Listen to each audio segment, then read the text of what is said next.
Well, I think I have to record it to the cloud and see what happens. But that's probably something that didn't happen last night, so. So how do you get it to YouTube then? It told me it would send me a notification. I see, okay. Well, I have an audio recording of it beginning tonight, just in case Zoom doesn't do what we want it to do. Okay.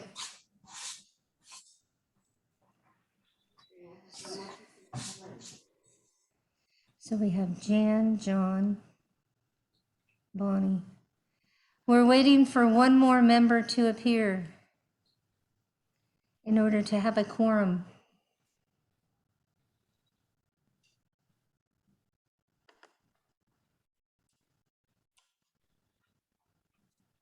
One, two, three.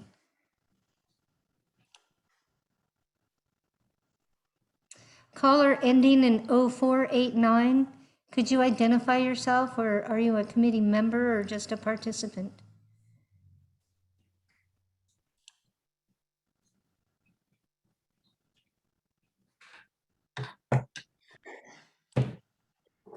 Go ahead, Greg.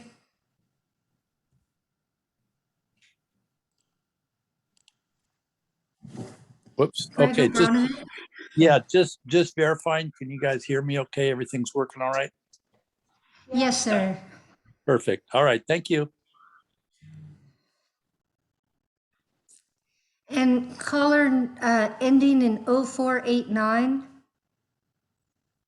you can unmute and speak. I'm just trying to determine if you are a committee member or an audience participant.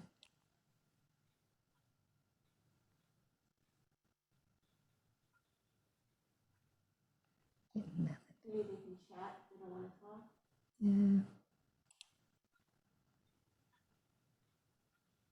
Jean, Matt. How about you deputize me as a member? I don't think Andreas would let me do that. Don't want to cancel this. Unfortunately, that's not how it works. Uh-oh. This is caller 0489. My name is Oh, hi Greg there. Teller. Thank you, sir. Uh-huh. And then if I can go to caller ending 7766, public member or committee member?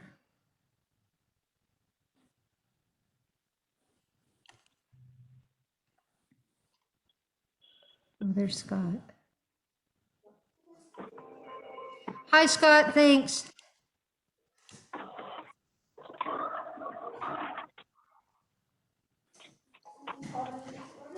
Yes, we have a quorum. All right. And Bonnie, let me get you a mic.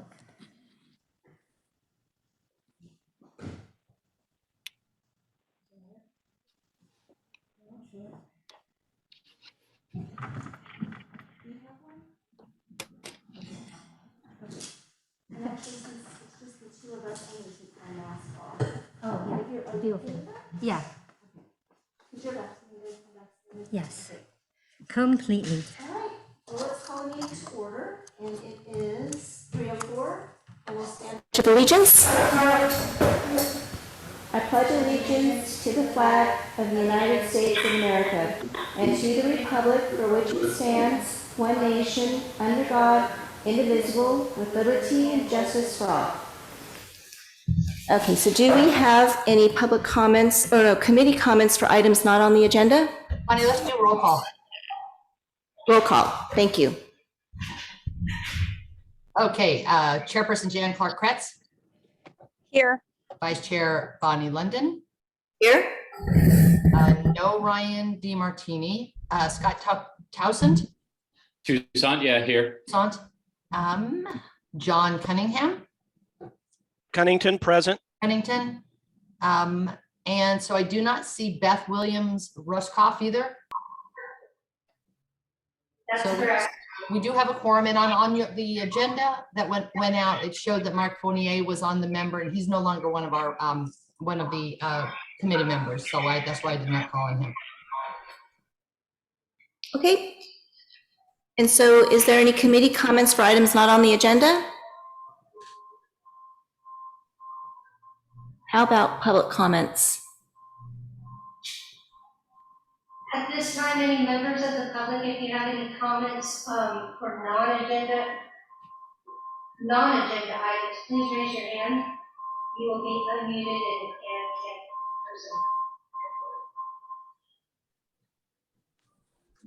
No comments? Okay, can I have a motion to adopt the agenda? Clark Kretz makes a motion to adopt the agenda.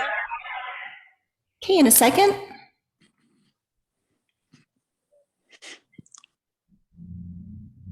A second to adopt the agenda? I'll second it. Thanks, Scott. All right, can we do a roll call? Jen Clark Kretz, Aye. Bonnie London, Yes. Scott Toussaint, Yep. John Cunnington. Yes. Okay. And then, do we have any public comment on the consent agenda? So any attendees from the public wishing to speak on the consent agenda, please raise your hand.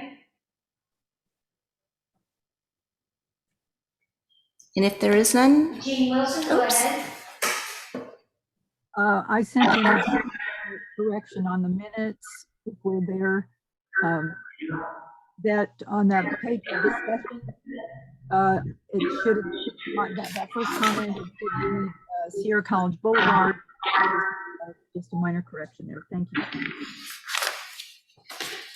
make that correction. You got that, Karen?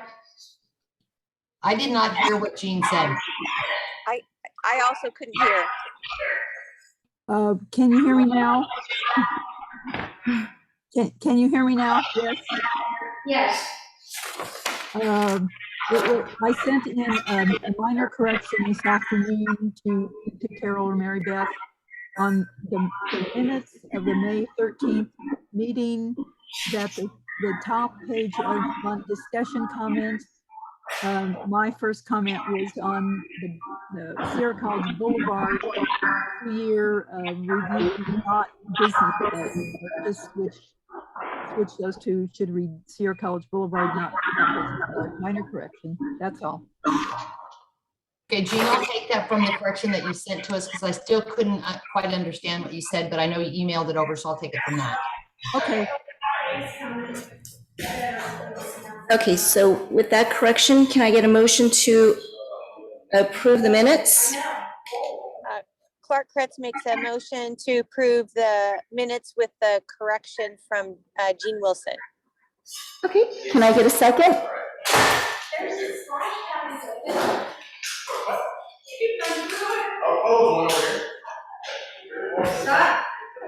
I'll second that. All right, awesome, great, thank you. Roll call? Jen Clark Kretz, Aye. Bonnie London, Yes. Scott Toussaint, Aye. John Cunnington. What minutes are we approving? We just passed the minutes from the last meeting, What was the meeting date? May 13th. Oh, it was May 13th? Yes. Yep. All right, so shall we? Is there any public comment on that meeting?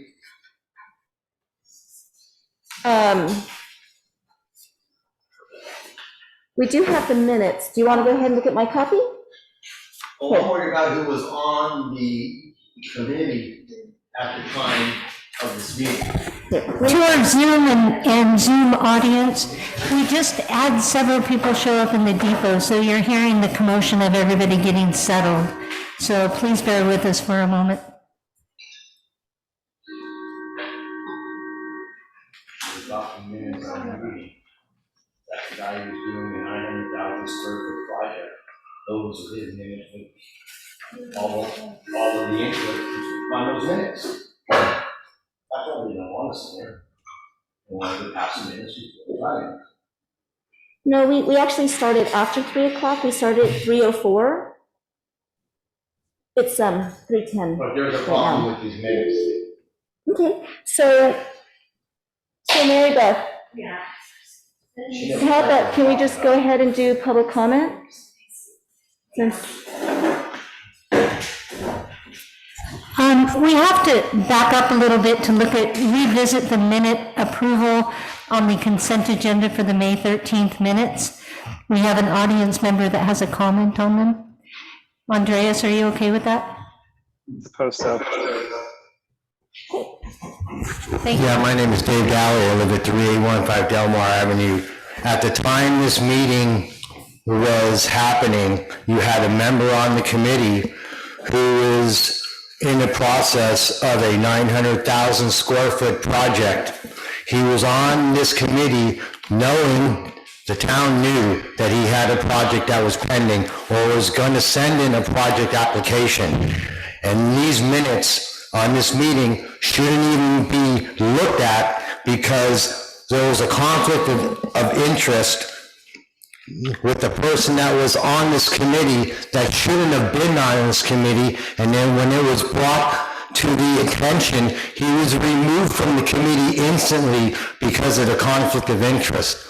So before we go through these minutes, and I think we should look at these minutes, because anything that he had any influence on or suggested shouldn't even be in these minutes, because it would only further his project that hasn't been approved yet. So to sit and approve these minutes, it's not right. And the guy's name who was on the committee was Michael Fournier. You all know who he is. You all voted him into this committee on the planning committee to boot, knowing he had a project that was pending. That's not right. That's a conflict of interest. Would anybody else like to get up and make a public comment? No, say with your piece now, dude. This is the last meeting. I'm looking to see what the meetings were. Whatever it was the planning. So Dave, why don't you, It doesn't matter what meeting it was a planning commission meeting that he was a member of.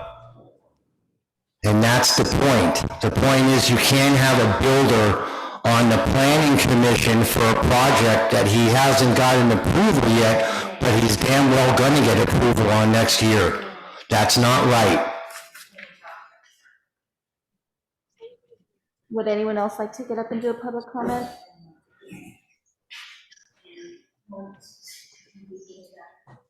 Dan Duenas, 3880 Delmar. I agree completely. That person shouldn't have any reason to be in this meeting. And any of that project should be with the council, the folks, with the community. Should have full say so, but we should be involved. We're not being included.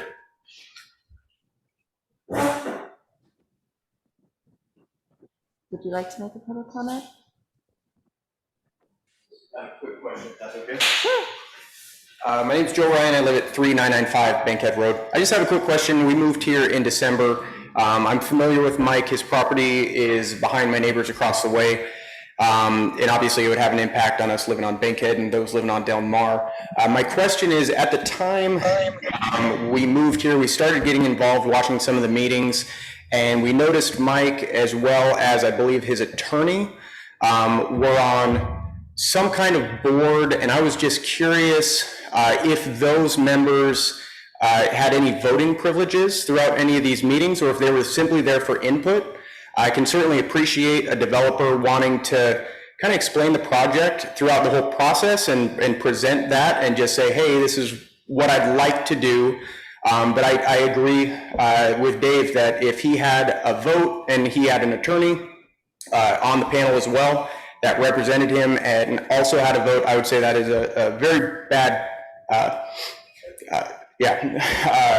conflict of interest. And I would agree with Dave that it would be inappropriate to take his votes into consideration moving forward. Thank you.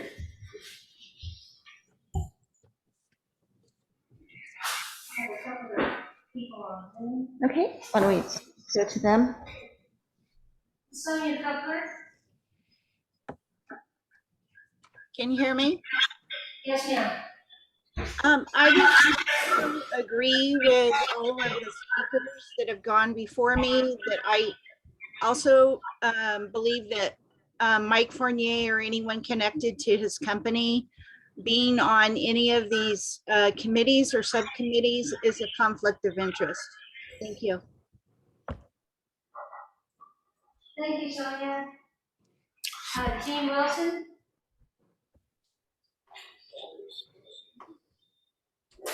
Can you hear me this time? Yes. Okay. Just for looking at back at the May 13th, I'm just looking at the minutes, and there were two places that Carol recorded that he did make comments. One was that he discussed the BEM property he owns and highlighted the project he is proposing. He also discussed the Business Park Triangle property owned by Ralph Trim, that he looked into it extensively and it is essentially landlocked. So that was one comment. The other one she noted was open to discussion about animal keeping in the area, how we would ensure that large acreage properties with cattle and horse could maintain their agriculture animal use if the area allows for smaller lots. Just to let you know what things we reported that he did comment on last time.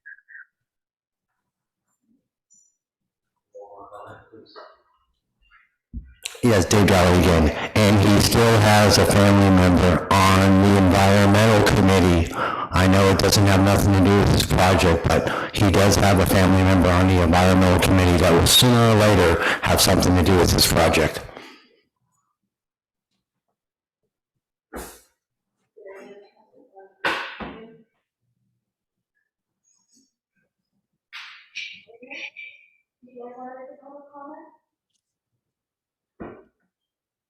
I'm still trying to read through, figure out what they are. Do we have any other public members needing to make a comment? Wanting to make a comment?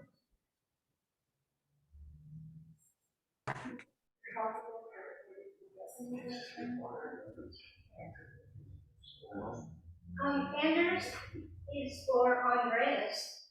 Is it appropriate to address these comments at this time? No, it's not. Thank you. A lot of the comments didn't actually relate to the minutes, and there's also generally no response to public comments at this point. So I think we're ready for a motion and a vote, or I think we already had a motion, so we're at the vote portion. Yes, we may continue. Thank you very much. So are we at the point where I have a motion to accept the minutes? And Scott has seconded the motion to accept the minutes, and I'm taking a vote on those minutes? Yes. Okay, so Jan Clark Retz, Yes. Bonnie London, Yes. Scott Toussaint,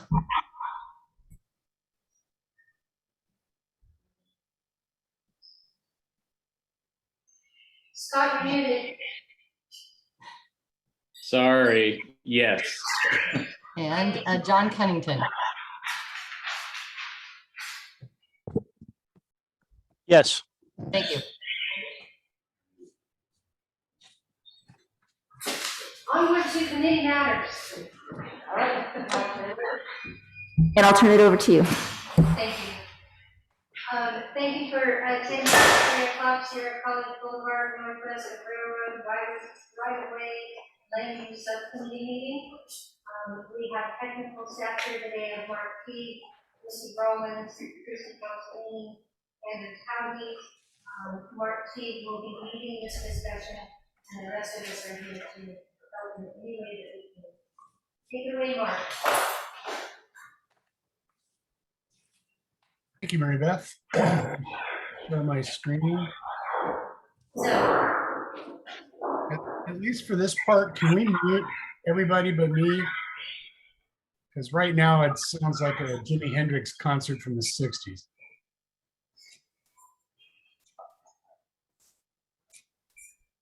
Thank you. All right, I have a very brief presentation. And then we can get to the community discussion. This is our agenda for today. We're going to talk a little bit about the study area. I have some text for the committee to look at. We have to discuss changes that have been requested by others as part of the outreach process. Mary Beth, is it possible to mute the microphone where you are? Perfect, thank you. Just to remind everybody, this is the Sierra College study area. Pretty much know all of that. where it includes various land uses. It is essentially north and west of the railroad for the most part. And we're going to be talking a little bit about some of the changes that have been requested in that area later in the presentation. And obviously for the committee, probably the number one thing that we've been discussing for the last several meetings is the disposition of the business park piece that I think committee hasn't come to a conclusion, but I think it's shown that it's relatively difficult to develop at the density and intensity that was anticipated in the current general plan. One of the things that we were requested to do was to take a look at what the build out of the town looks like. And so this table here provides a build out that is a pure mathematical fiction. And I say that because we're not taking into account any of the development constraints that would ordinarily appear on a development project. So wetlands, geography, anything along those lines, odd shaped parcels that would affect your ability or somebody's ability to develop. However, it's a useful tool for just taking a check of how much potential development there might be within the town. And as you can see, quite a bit more development is possible with the full application of your existing general plan. There's nothing changed in anything here. These are existing mathematical numbers. Now we've provided here both 100% because somebody always asks for that. And what we've also included is an 80% figure that is reflective of how HCD approaches our build out estimates for the housing element. So they don't expect 100% build out. And they acknowledge that about 80% of the density and intensity that you have planned shows up on a site. So we included it here just for consistency with what the general plan housing element has in it. This is based on GIS, and it's just a spreadsheet exercise based on your current density and intensity. We then isolated just our study area for the subcommittee meeting and took a look at what's possible based on the existing land use designations and come up with the build out that's here. So as you can see, we can put quite a few more units based on what's allowable within the general plan out there and improve the population by the amount that is shown there. So there's quite a bit of development potential in the area of interest that we're talking about. And that's before we consider any of the requested changes that might come about from both the public and the property owners as part of the subcommittee's deliberation. That is not the vacant land map, I don't believe. That's odd. Maybe it is the vacant land map. These are, this is the vacant lands inventory for our discussion area.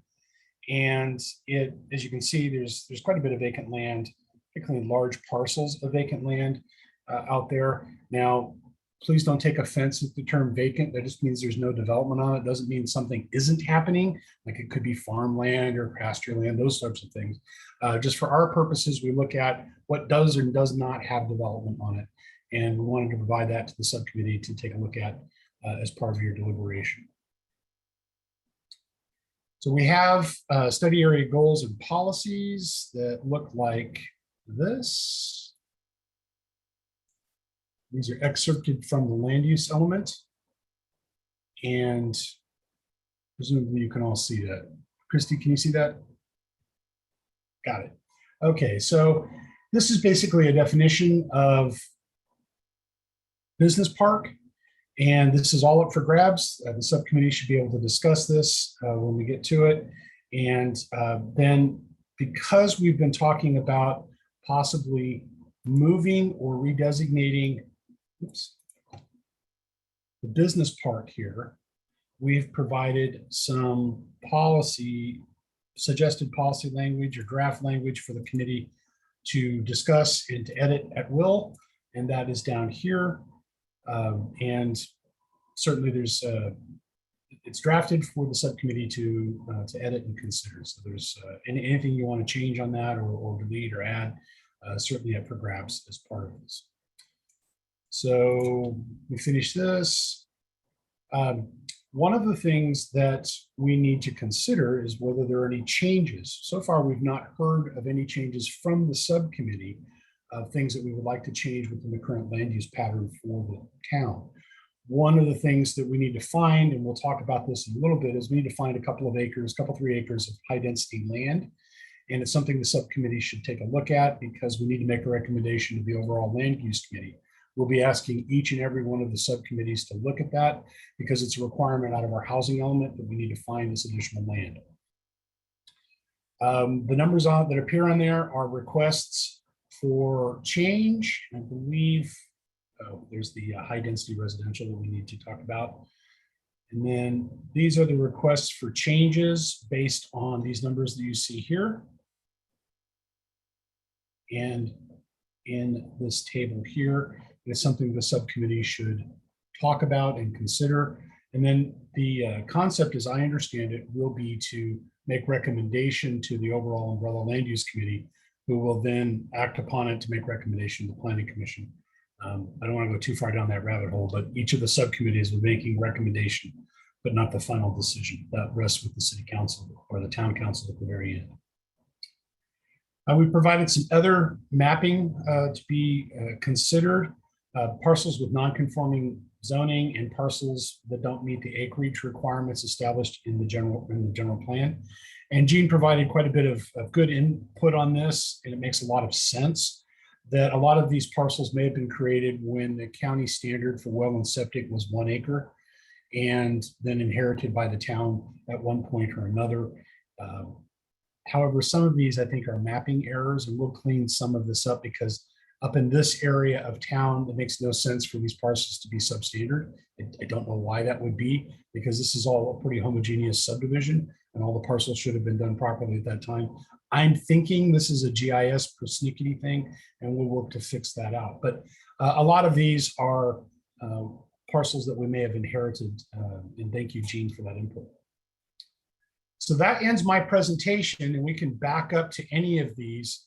Mary Beth, you could feel free to unmute now so people can chat, but I don't know where the subcommittee wants to start. Our task this afternoon is perhaps to talk about land use that might want to change, to possibly find some higher density development, and to talk about anything that might be in this document that was presented to the subcommittee, which I'd like to change. So with that, I'll turn it back to you, Chairman, and direct me what you want to do.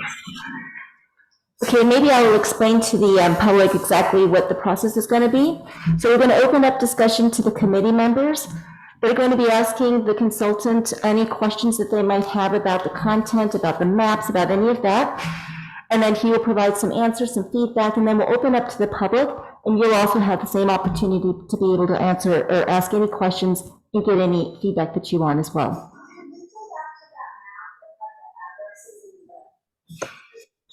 So we do have, you have this here that you can go ahead and take a look at. You're welcome. Okay, so committee members, does anybody have any questions? Let's go ahead and open it for discussion.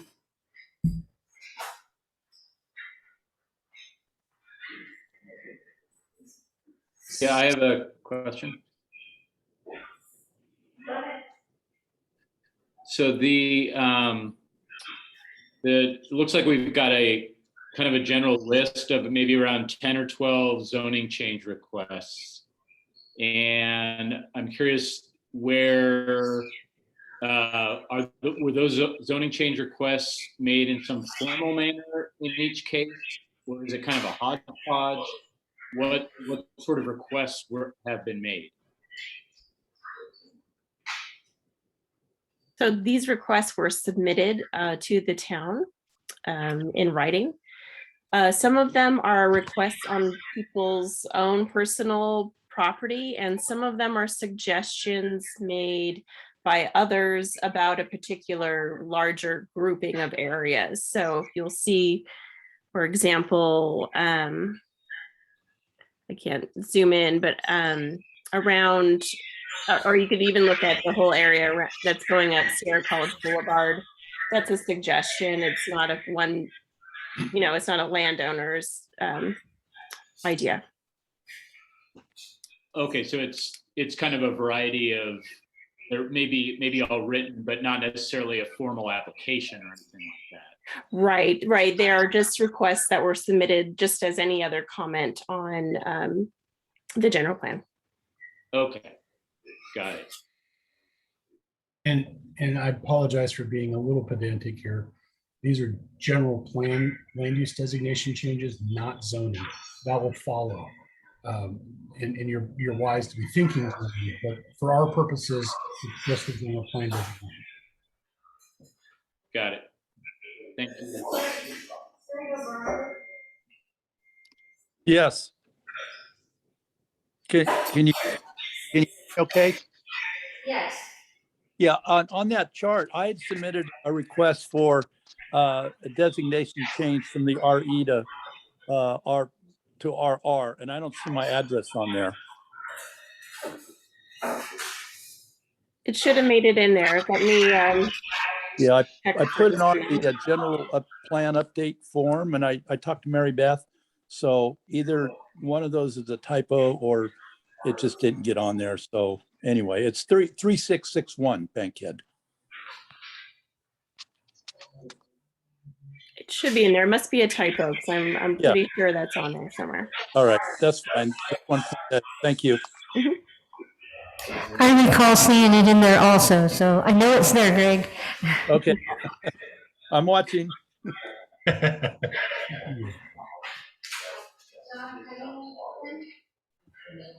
Yeah, my question is to the experts here.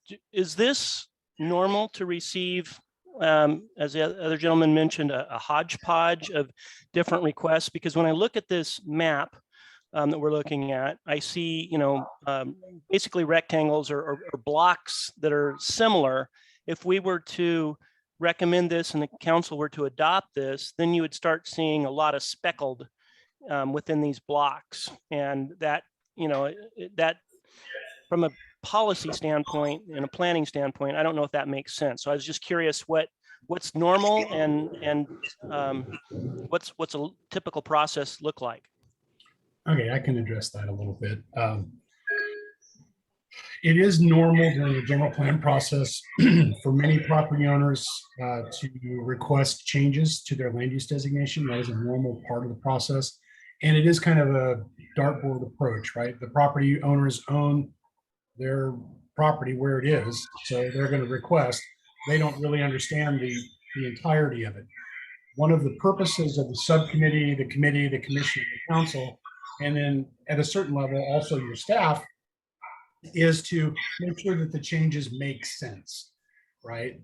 So that you have some continuity. You're absolutely right. If this started to look like a checkerboard pattern of development, it becomes difficult to plan services, difficult to extend services to that area because you don't know what's going to happen or where it's going to be, those sorts of things. So while they've requested, that doesn't mean you get, right? You ask, and this is the time to do it because the town is footing the bill, right? If you were to do this after the town acts on their general plan, you'd have to pay the full freight, the environmental document, all the planning, all of the planning commission and town council meetings, all of that would be on the checkbook, if you will, of the landowner at that point or the applicant. So this is an opportunity to get something that you feel is appropriate done to your property. Now, the cool part is that the subcommittee and then the committee and the commission and so forth look at this in the context of the entire study area. And, some of these may make sense. Some of these might not. Our preference is for the subcommittee to look at it, come to their own conclusions. If you want our input, we'll be happy to help you. But from our perspective, this is a town decision. There's no right or wrong answer per se. There are some that have consequences and some that don't. And so we can advise on that if you'd like it. But this really is the crux of the land use committee process, is to take a look at requested changes and see if they make sense. Unfortunately, there's no big book of planning. I can't spin around and open up a big book and say, well, here's the answer. This is unique to each community and why this is a public process. This is Jan. What I think is maybe a little confusing is I think that most of the committee, we all just got the information on these public requests. And I think the issue is it would be nice to actually have a structure in place so that we can see what the process is to go through each request. And so was it your intention for us to sort of come up with our own mechanism tonight and then, or today, and then make our votes on each of these, even though we just got this information? What is the staff's recommendation? I don't really have a staff recommendation. This was requested. I'm not I do. My recommendation. I'm not saying I'm asking for a recommendation on the votes. I'm just saying it just feels like the process is not clear.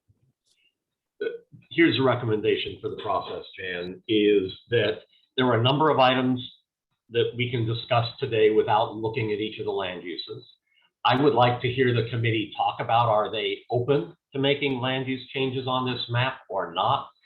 The committee has already discussed changing the business park to residential. That is one thing that I believe we had a majority of the committee concur with. But are there others that they go, yeah, we concur with this? The staff can come back then at another meeting, line by line, and talk about that. Because as we go line by line, we're also going to have to talk, are we spot designating, or is it consistent with the general plan? What are the consequences? So we should come back for that since you just received this information. But there's a number of items. I think there is that text on the business part changing to residential. I think definitely the committee can talk about that since you had previously. And I think an overall discussion, do you want to look at any changes or not? And if you are looking at changes, what are the things you're looking for? So I think an overall discussion would be very helpful. Yes, for sure. Okay, so I think that kind of makes me a little bit more comfortable in the frame of, this is the introduction of the changes. We're going to go through every one of them,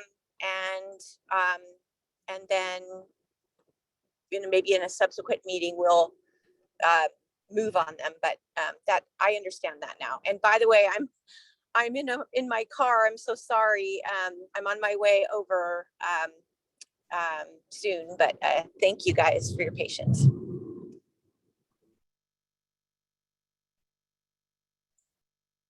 So based on that, then, are there any changes the committee would like to see outside of this table? Anders has talked about the business park, but has anybody thought about any of the other changes that they might want to see in the area? Is there any concepts, or and in particular, is there any place where you think high density residential might be interesting? Well, I'll give my 2 cents.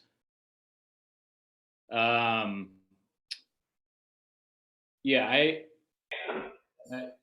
to be honest, and I think I probably represent a fairly large segment of the town, I tend to not want to see any change.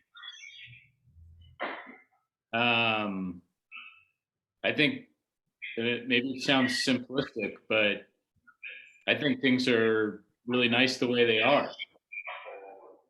And, you know, in full disclosure, I live in this area and could be greatly impacted by the green business park. So I have a vested interest, but just as a general concept for the town residents I think that's our job, is to represent them. I just think generally speaking, I'm sure there's exceptions, and there may be housing density requirements that we have to meet somewhere in the town, but as a general proposition, I think town residents don't really want to see change. And I know I don't really want to see change. And so that's kind of my opening salvo, 2 cents. Thank you, Scott. John Ireland?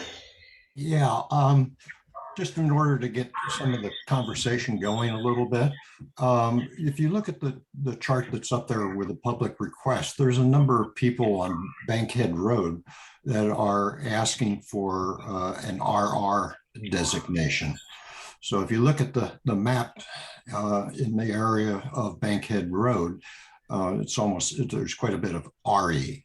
So what would happen if we took a large swath of that and changed it into RR? I know there's a number of housing or number of lots there that are already RR or more dense. So I'll just throw that out as an idea, maybe to get conversation going a little more.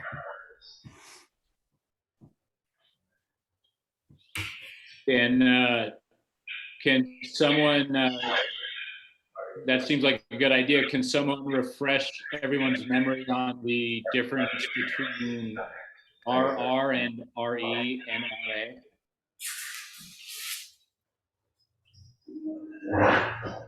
This is for your existing general plan. This is RE, 1 unit per 2.3 acres.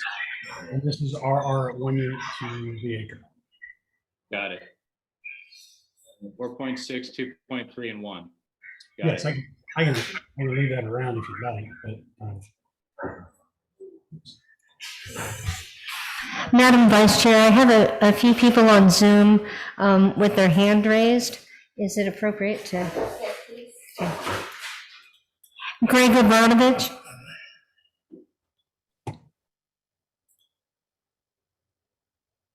You may unmute.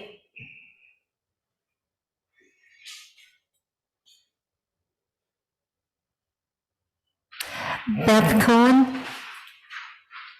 You may unmute. Okay, I'm sorry. I didn't have anything comment at this point.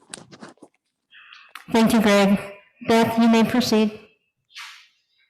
Yeah, I want to say two things. One, I agree with Scott in that I think most of the town in all the feedback that we got during this general plan update is that they don't want to see, massive changes to the town in terms of density. They like the open space feel.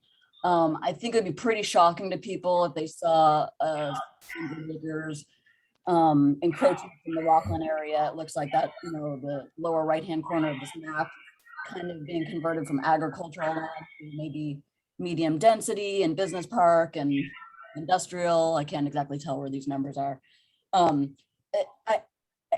active agricultural lands too, which I know the state has interest in preserving. I hear your consultants talk a lot about, we need to make sure we have enough dwelling units, but we also do want to make sure we're preserving the agricultural land.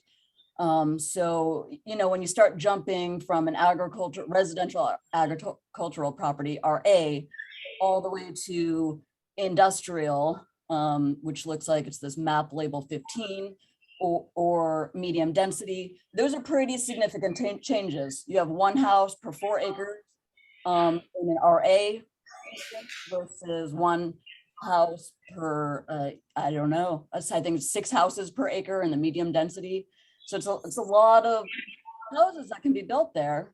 That's one. And then the whole area that goes up Sierra College, those are a lot of homes that are along there. And I'm not sure that any of those residents want their land to be converted into medium density. I think that's your number 10 item on here. And then my last comment I just want to say before my time is up is that Bankhead, if you convert it over to the residential rural, the 1 per acre, I think I have friends that live over there and I understand that their groundwater is impacted. So I'm not sure that you can, unless you have potable water access and sewer access, I don't know that you can support that many homes on leach fields and groundwater wells.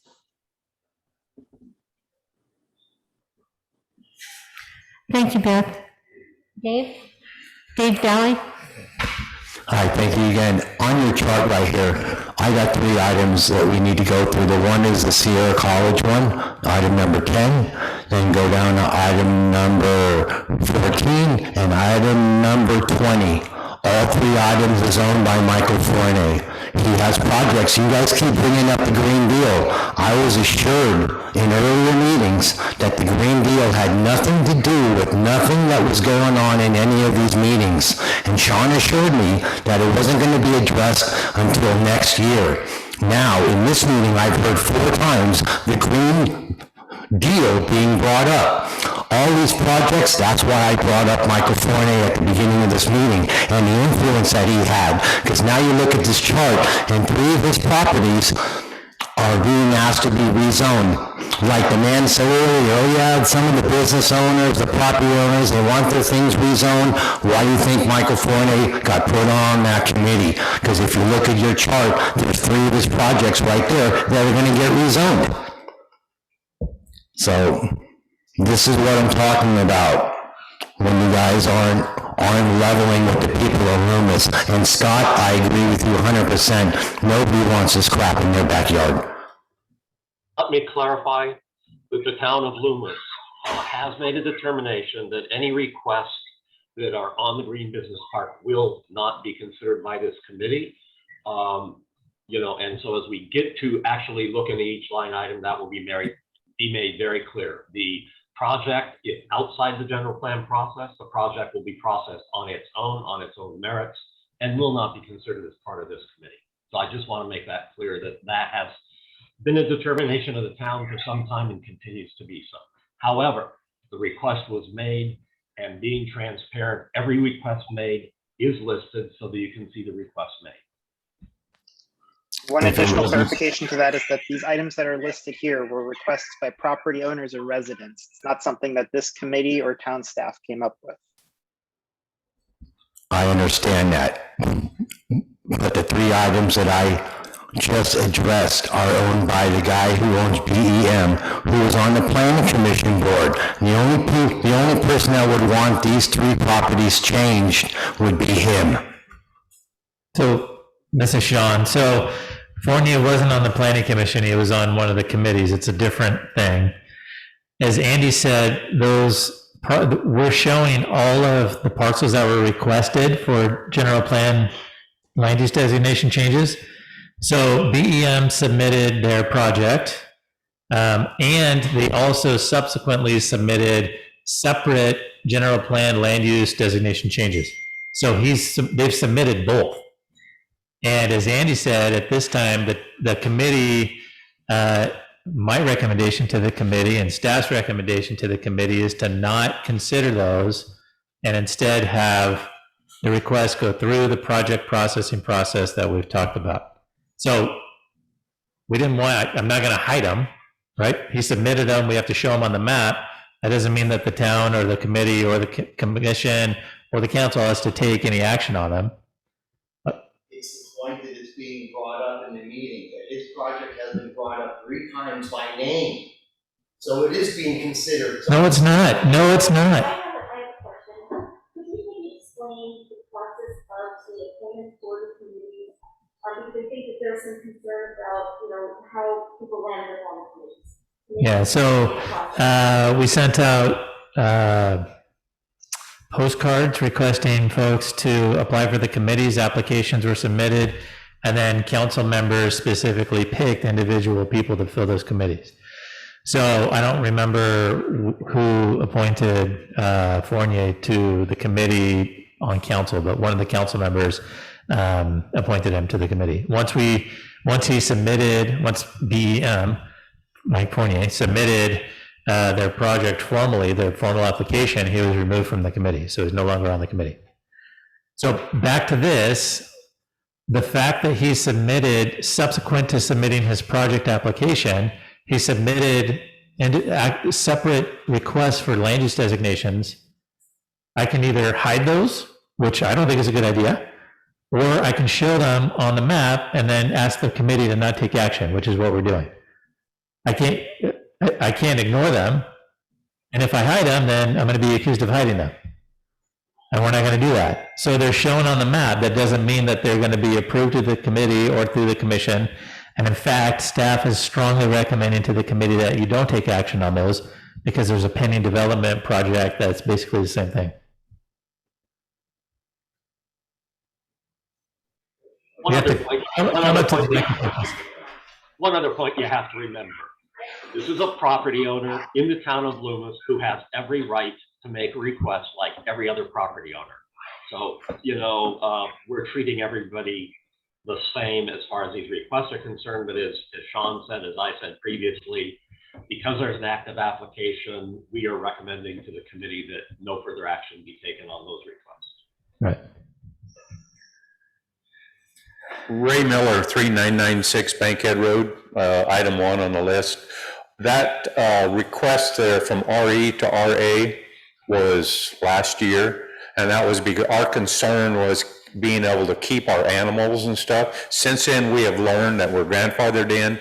Our property right now is zoned to 2.3, and we had turned in a request, just before all the written requests, that we would like to keep it at the 2.3, and our concern is that we can keep our animals and all of that. So us changing from RE to RA is not on the table at this point here. And in regards to high density, low income in that vicinity, that area, we totally believe that that is not the right place for it. Those are large parcels of land. Would love to see it stay that way. Town of Loomis does not need to see, rows and rows of apartment complexes on both sides of Sierra College Boulevard all the way down through there. You give it high density, that's what you're going to get. I'm a grading contractor by trade. I build this stuff all over Sacramento, and I've seen it. It's not what we want in this town. Thank you. Thank you, Mary. Hi, Lynette Duenas. I'm at 3880 Del Mar, and I'm looking at the map here, and I'm looking at number 20, which is 3960 Del Mar, which is basically residential agriculture. It's about 55 acres. It's directly next to our property, and to rezone it for RE, that would just be so much congestion in that little area with a small road. There's a very small private road, which is only one car, and I'm sure that would be changed, but I would be concerned about the traffic, the sewer, the septic, there's the well water. Alone, everybody's on a well over there, and if everybody's putting a well because there's no water, that's going to go into everybody else's water. And just the congestion alone, it's a beautiful piece of property that's open right now because it used to be Dean's Cattle Ranch, but just the congestion alone would be a lot. And then also the one on Del Mar for, residential, what is it? I think it's number 3909 Del Mar from a residential agriculture, the RE. It's just going to congest everything in that area, and everybody in that area does not want what this is presenting to us right now. This would ruin our atmosphere of the small community, the openness, the wildlife. We have so much wildlife that goes through there that this would just make it another Rockland or Roseville, and it's not something that any of us want. Transients as well, with the bike path that I've seen. What is the legal logistics with having the bike path next to a creek?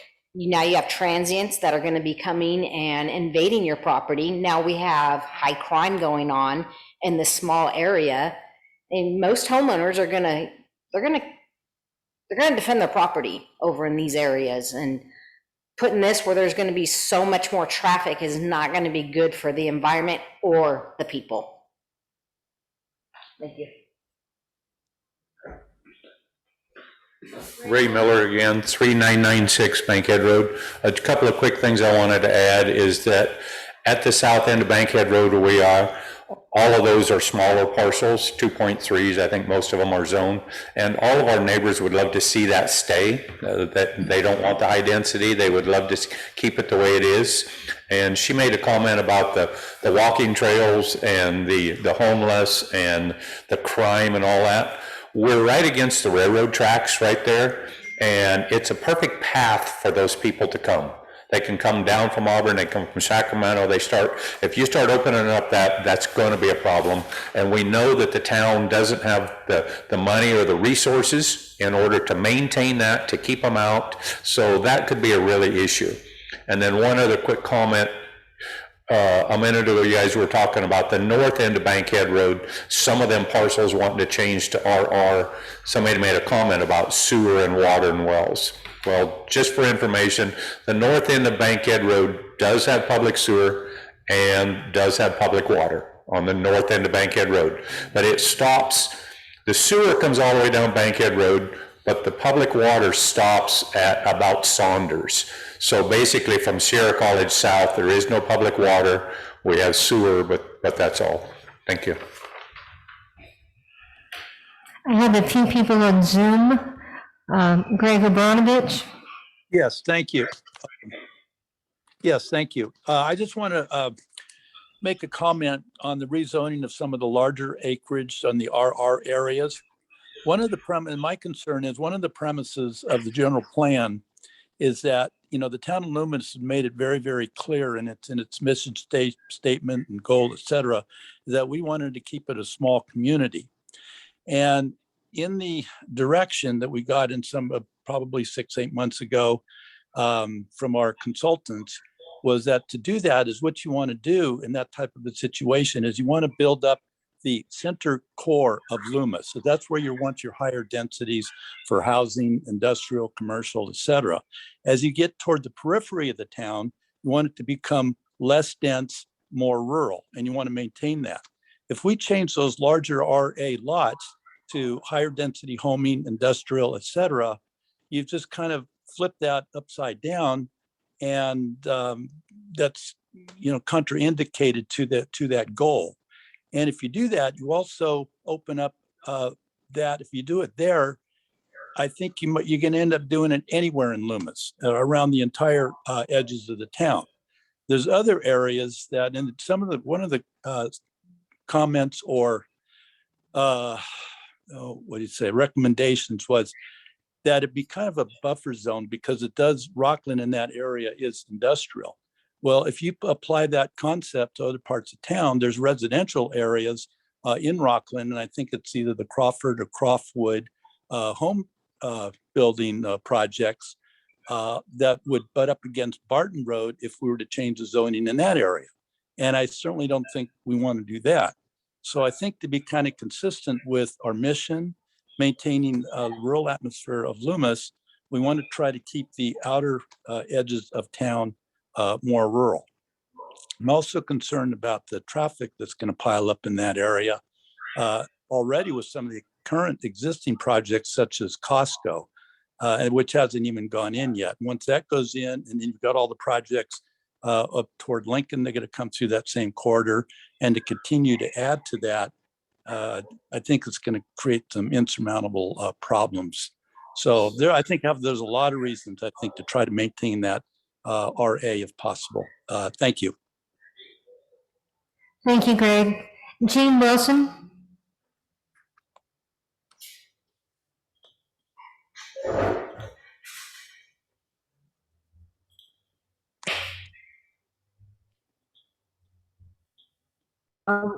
One of the things I wondered about is in the initial description of this, we were told that these requests were by property owners or other people who maybe just were residents or anybody from any place, I guess, were trying to make a suggestion.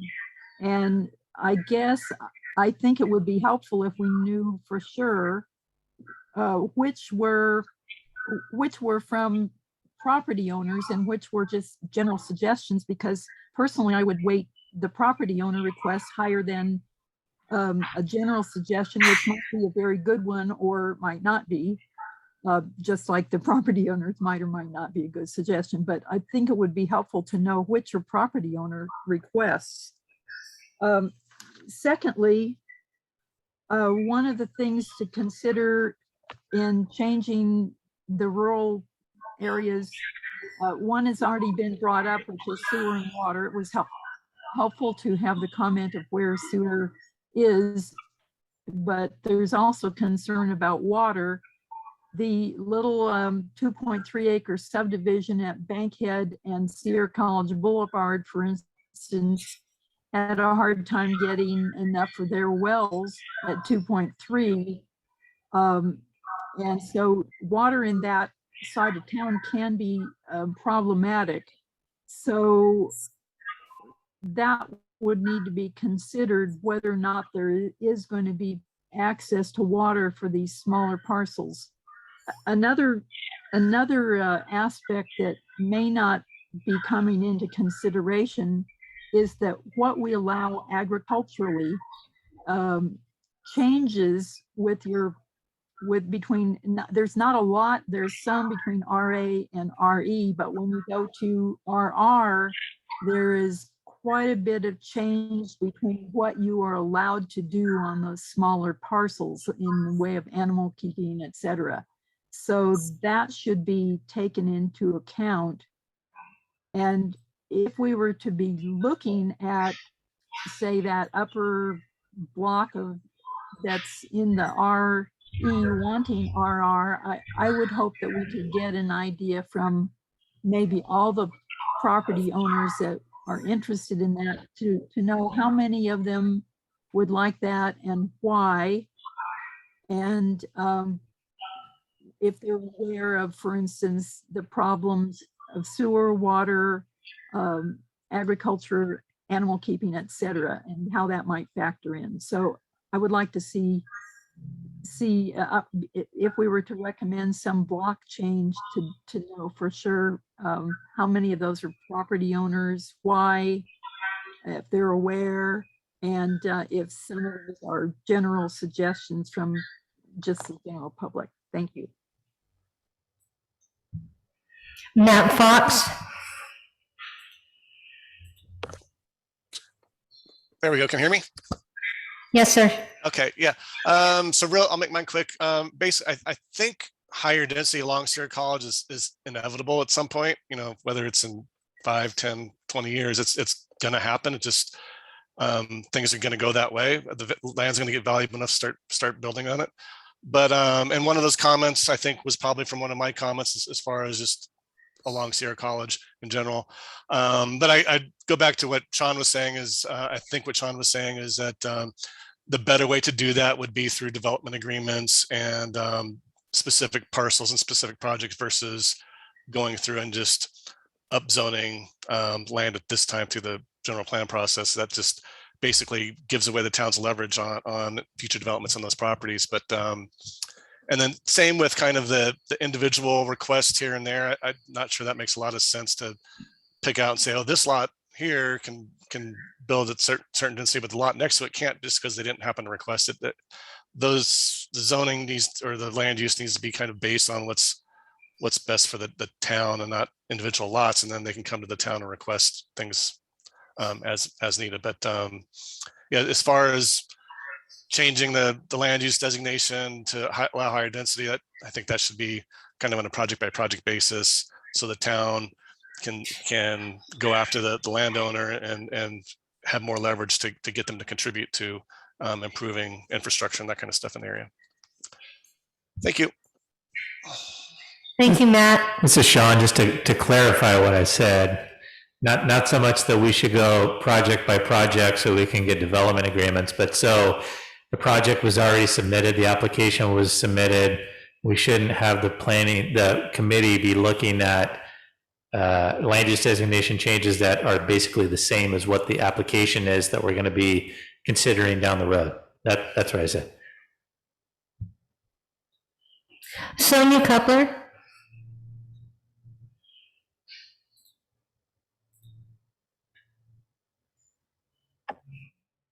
Hi, can you hear me? Yes, ma'am. Thank you. I just have a question and a comment. My comment is tagging on to Greg Obranovic's comment about our mission statement and building higher density to the core of the town, and that is better as far as staying a smaller town feel. It's my understanding that the state is telling the town that they have to break up the areas where higher density is built out. I know the property behind Rayleigh's, they wanted to build everything behind there, and they came back and said, no, you have to find other places within the town to build higher density units. So it kind of feels like the state is the one that's telling us where our higher density stuff is going to go, rather than maybe what our mission statement says or what we want. And then my question is, as far as individual property owners, what is the timeline for them to make the request for the land use changes? Is there some kind of a deadline? Is it open-ended as far as being part of the general plan? I'm just curious about that. Thank you.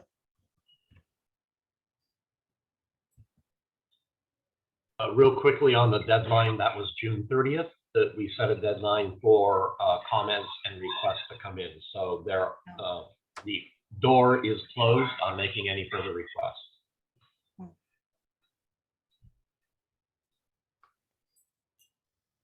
Beth Williams, Ruskoff.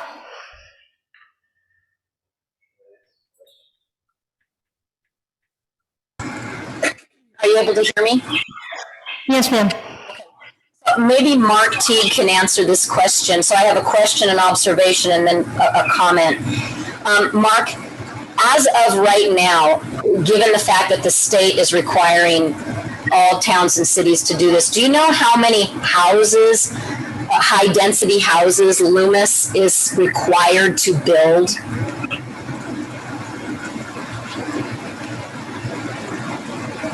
We're not required to build anything. I think that's a misconception that we need to clear up very clearly. The town is not required to build anything. What they're required to do is provide land that will allow the construction of units based on the arena we've been given. And the arena is amongst different density levels, which the state equates with income. But in terms of required to build, I just want to, I hate to parse things, but that's not something the state is mandating. What they're mandating is that we provide an opportunity. And I don't have those numbers off the top of my head. Maybe Lucy can do that while we're talking. But I do know that we need to find about 3 acres of high density land and elsewhere in the town, and it doesn't need to be too far apart, but that is a requirement. Lucy, do you have the RENA numbers for that would need to be the units? Yeah, so the town is required to find land for a total of 188 units of high density housing. And we've already accommodated most of that on the land behind Rayleigh's, but we need an additional 2.2 acres at the required density to accommodate the rest of it. That help? That does help. So that was my first question was, you know, then we had to have, like we would have to do it right away, or if it's, we have to show that we have a plan in place for any future requirements put upon us by the state and other entities. So an observation I've made is I think everyone living in Loomis, and I'm saying this very generally, not specifically, we want to keep our town the way it is. We want to keep it a country setting. And like Greg said, and Sonia said, building from the inside out, if we're going to be looking for places to put businesses and housing, we need to start in the epicenter first because we want people going into our town and using it. So I just think that if we've kind of already met almost all of what the state requires of us for those, you know, those high density houses, and we only need to look at a few more acres, what we're, are we looking now for places to put industry, or are we just looking for accommodating the request of the citizens? I guess what I'm saying, I'm thinking, when I'm looking at this, it's like we're planning out along Sierra College, and I'm hearing a lot of townspeople who are very going to come of their property. And I was thinking that maybe it's because of that SB law that came down, but it seems like we've kind of already met the needs of that SB law so far as where we would put high density housing. Am I correct, or?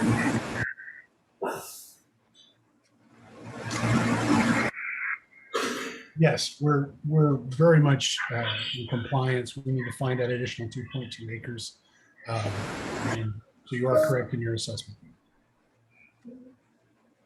Can you hear me, Mark? I don't think they can hear me. We have 3 years to do that too, right? To identify this. Can you just make that point? We can hear you, Bonnie. Okay, thanks. We have 3 years to be able to identify that land, so we aren't necessarily needing to do that right now as one of our charges. Is that correct? That is correct. But we would like that discussion now, even if you don't come to a conclusion. It's important to have that discussion. Miguel, you may unmute. Thank you so much.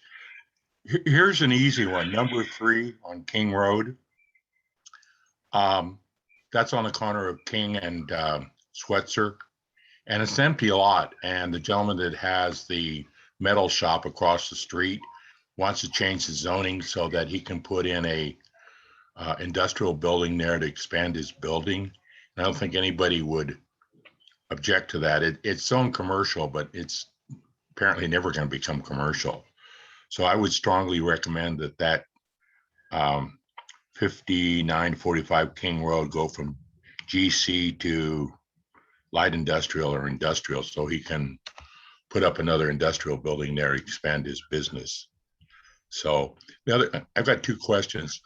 Is there sewer all the way on Bankhead from King Road to Sierra College?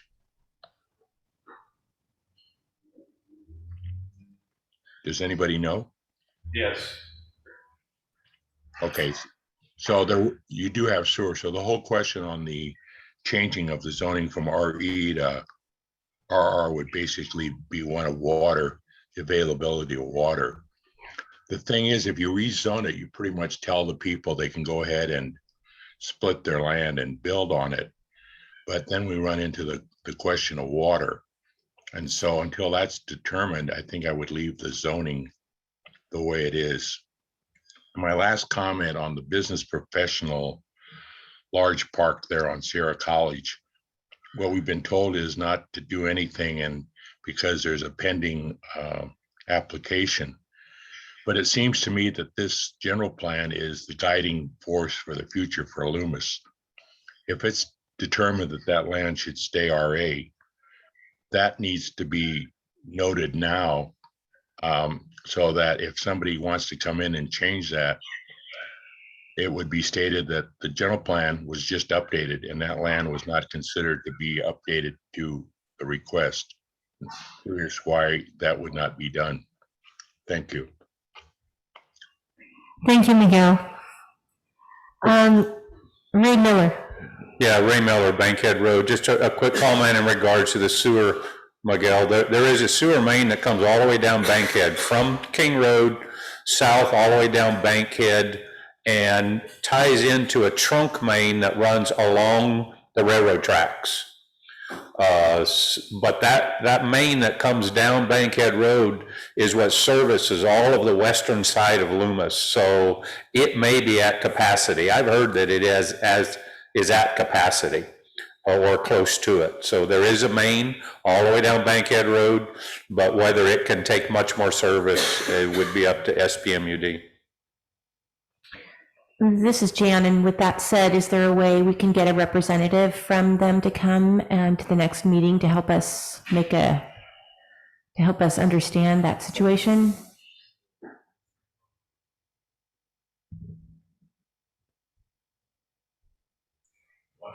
We can get the information, Jan. I don't know if somebody will come, but we can certainly see about getting the information about services. That should be part of something we're already working on. Yeah, well, I know that somebody came to both of our open houses. It seems like they would be willing to come in and talk to us and talk to our constituents. I think what we have the ability to do is at least get the district maps that show where those lines are. I don't know if we have the ability to overlay those onto our maps or not, but at least we can get their maps if we can't get a person for you. Dave Dye? Yeah, a couple of comments on the low-income housing. You said that you put 88% of the low-income housing behind Rayleigh's. I think it was at the last meeting they had, and at that meeting you said that you knew that the 88% of the housing wouldn't ever be built on that piece of property, but you needed to give the state something, so you allocated 88% of our low-income and the medium income density housing to that project, and now you're saying that we're short only 3 acres? We're not short 3 acres, we're short 350 low-income units, because you're putting 80% of the units into a project you know that'll never build 80% of the units. So you need to clarify what you're saying, but what you're saying isn't true. You put 80% of the projects at the project behind Rayleigh's, knowing that no builder would ever, and these are your words, no builder would ever build on that project, knowing that there's 80% of our low-income housing shoved in one project. So I don't know where you're getting your information from. Sean, can you clarify that, please? Yeah, I mean, the housing element requires us to set aside a certain number of low, very low units, right? Well, actually, all the income levels. And so the town originally put all 318, almost all 308, I think it's 318 units on that property, the Hidden Grove property. And HCD kicked that original plan back and said, you can't put all of the units there because the site won't accommodate it. We'll only let you build 80% of the site out as for low income. And so the town had to then change it, the housing element, find another properties that would allow for high density housing for the low, very low income. The housing element states that we have 3 years to do that. And as far as I know, ACD is signed off on that plan. So I think what you're saying is that housing will never get built as low income. The part that would get built as low income is the part that's designated for high density housing, and I don't know if they could build it as low income. In fact, they're talking to affordable housing developers, so they might build it as that. I don't know. When they pull a building permit and we know if it's being built as low income or not, that's when we have to figure out if we're going to move it to somewhere else. But we have 8 years to figure that out. If they pull a building permit before that 8 years, then we have to do it within 90 days. And I don't know if they're going to. Just a clarification. So I know we're obligated by the state to have some 350 units of low-income housing. If, say, the Green Valley project, let's just use that as an example. If he goes ahead with that project, is there, he isn't obligated to put any low-income housings in that thing. There's no way that you could say you need to put low-income housing or else you can't build your project. Nope, and that's the same thing that we can't, well, actually, we could say that you have to put low-income housing there if we put that into the development agreement and force them to do it. So you're going from like we don't even have an application, and then you're talking about all the way over here on approvals. There's a whole lot of stuff in the middle that needs to get done, right? I know. So I'm not saying that the project is going to be approved because we don't have a project application yet. If the town went forward, decided to approve that project, including the housing that he's proposed, we could tell him you have to build affordable housing there through a development agreement. If you don't have a development agreement, I can't do that. So on Hidden Grove, I can't force them to build that high density as low income because we don't have the ability to do a development agreement. So hypothetical, say the builders build on the 4 pieces of property that we have left in Loomis that could have the low income. Say that nobody wants to build low income. So what happens after that? Considering that we have no more land to build on and we're still obligated to the 350 low income units. So what happens to our town if nobody wants to build low income units? The state will, that during the next housing cycle, the state will give us a new number and we have to zone for it.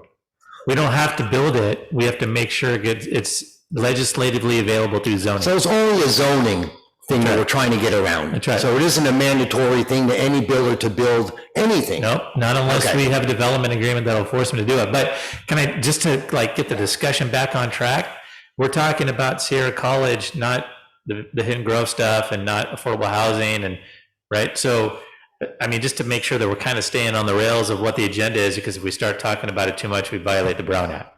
So. John Ireland? Yes, it's a further clarification, and I think, and voting for having some of the utility providers come and talk to us.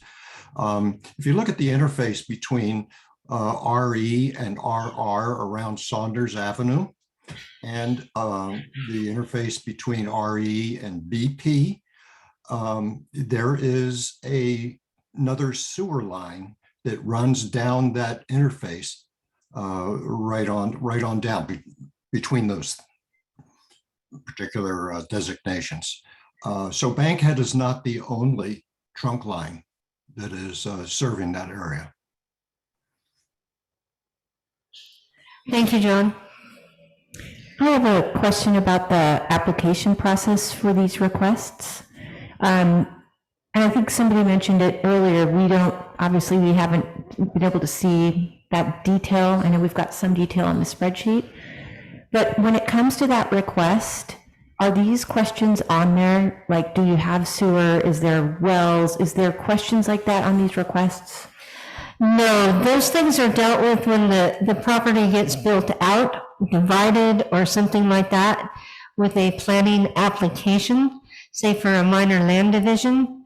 If their property was rezoned and then they come in to split it, they would submit that minor land division application. It would go through the entitlement process out to affected agencies. The affected agencies would then reply with where their existing lines are. And if you're within 300 feet of that line, you're required to connect. If you're farther than that, then at least for water, sewer, water and sewer are the same. Sewer is 600 feet, water is 300 feet. If those two options aren't allowable and you're within the RE zone, it gets a little complicated there, and zoning will float that out. But right now, you can't split a property less than 2.3 acres if you don't have those connections available. Okay, so for the spreadsheet that we have, that you sent us, everything on those written applications is on this spreadsheet. The spreadsheet shows the exact comment that was made to request the change. It's not an application. It was just people making a comment as they would on anything else on the general plan. Right. Madam Chair, I'd like to make a recommendation that the fact that the spreadsheet wasn't provided until earlier today to the committee, and I know folks have it here, but I think it's premature for the committee to start trying to say, yeah, that land use change makes sense, or this land use change doesn't make sense, or whatever, especially since staff hasn't provided you with a recommendation on those. And so I would recommend that we table this discussion about the land use changes till the next meeting, so staff can provide an adequate recommendation to you, and so you all have the chance to look at it, and so the public has a chance to look at it as well. I think that we're getting kind of bogged down in the minutia of the discussion when you frankly are just kind of shooting blind without having a flashlight to do it with. So, and another thing I'm wondering about is the owners of the properties. Is it appropriate for them to come and so that we can talk to them? And I think that we should invite them. Yes, they will be invited. And our goal was to present these to the individual subcommittees now, and then have the property owners of the ones that the subcommittees recommended for consideration attend the umbrella land use committee to vet that out with the overall committee. I don't know whether I agree with that. Spoken correctly, please correct me. I don't know whether I could agree with that, because we are, as a subcommittee, charged with making a recommendation, and I personally would not feel comfortable making any recommendation without being able to speak to the owner, or at least knowing that the owner doesn't want to speak.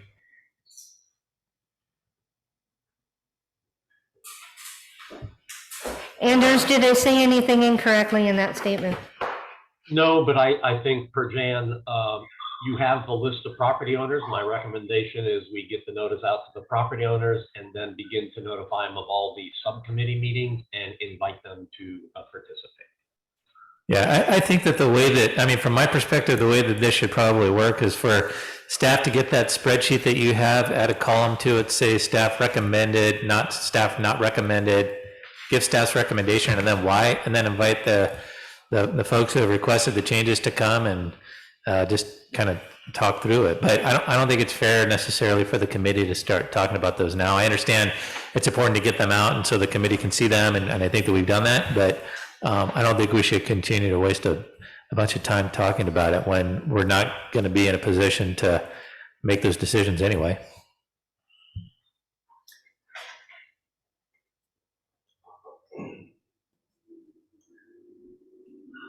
I have a question. Go ahead, Scott. Does it regarding the suggestion that there might be staff recommendations for each of the requests? Does that just, I'm not sure that I totally necessarily agree with that, because these aren't, I'm not sure why, but it just seems like these aren't formal applications of the type that you would expect the staff to be able to analyze it and make a recommendation under all the considerations that a planning staff would ordinarily apply. It just seems more like a public policy question that we're being asked to make. It doesn't really go to planning committee concerns. I mean, or maybe I'm wrong. That's just kind of my 2 cents. I think you're right on some of them. Some of them are just straight policy decisions that, you know, staff would probably not make a recommendation either way unless we were asked to do that by the committee. But others, you know, like splitting going from RE to RR, but not having the adequate sewer capacity to do that. There's no reason for the committee to talk about that if it's not, you know, allowed by the ordinances and allowed by the agencies that we partner with. Some of them are just a straight policy decision, though, that the committee will need to talk about. But, you know, staff's job is to make recommendations on issues, and whether the committee agrees with those or not is the committee's prerogative. Of course, if it's a policy-related issue, we probably wouldn't make a recommendation. But some of them, I do think we need to, you know, say it's not appropriate to go from RE to RR because you don't have sewer capacity to do that. And so why waste the committee's time, basically? No, that I totally hear you. That totally makes sense. Maybe it's almost semantics, but it just seems like if it sounds like the result would be if it qualifies under the criteria such as sewer capacity, that kind of thing, that the recommendation would be, yes, we recommend. So I'm just a little concerned that there'd almost be momentum to allow the change just based on the fact that it met certain technical qualifications. Does that make sense? From the staff standpoint, I can tell you, you know, what I heard tonight was don't change anything. So, you know, if it does qualify, I think our recommendation would be, yes, this land could qualify because there's utilities available to do it, but as a policy, do you want to increase the density in that location? That is a policy issue for the committee to make a decision, not a staff recommendation. Yeah, that's the kind of. And at the risk of weighing in on this, honestly, the questions of whether there's sewer or water are inconsequential at this level. What you need to decide as a town is whether you want to change the land use. If you change the land use to allow a much higher density and somebody has a market for those homes, they will figure out a way to provide services there.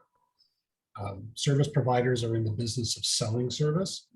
and developers are in the process or in the business of selling homes or other development. The question for the town is whether the land use pattern should extend into this area and if it should change. If the answer is no, then we can stop the conversation now. If the answer is yes, then we can look at where that goes, and then we can do some very, very high level consideration of whether there's some reason why it wouldn't make any sense. But honestly, we're getting way too down into the weeds and roots of the weeds at this point. I think we need to focus on the pattern and whether it makes sense for the town. And I'm with Andy. What I heard was, don't change a thing. We're fine. Let's get back to business. Can I just, Dave Daly? can I ask one question?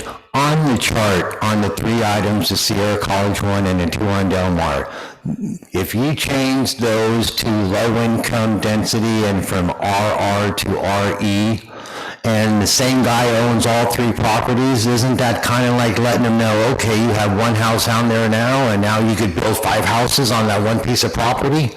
Aren't you inviting or kind of like letting everybody know or the owners know that this is what we're going to allow instead of just keeping it the way they are?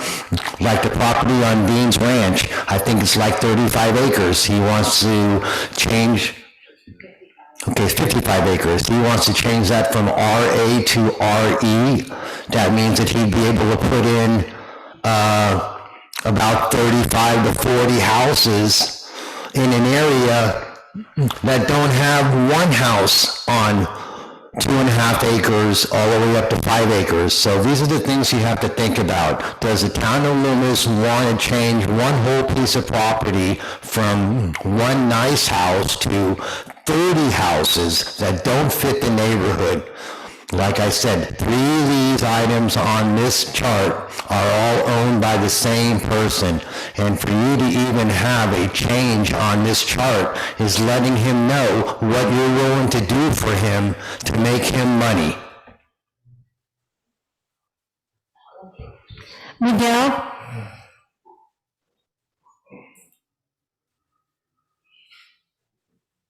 Yes, thank you. To say that you can rezone the land and then the utilities will come, I think is not the right way to do it. You need to get SPMUD in here, Placer County Water Agency, and see what their long-term plans are. If you tell somebody now your 2.5 acres or 5 acres is now 1 acre, they're going to try to either sell it or do something. And if the utilities aren't there, I don't think in all due conscience you can do that.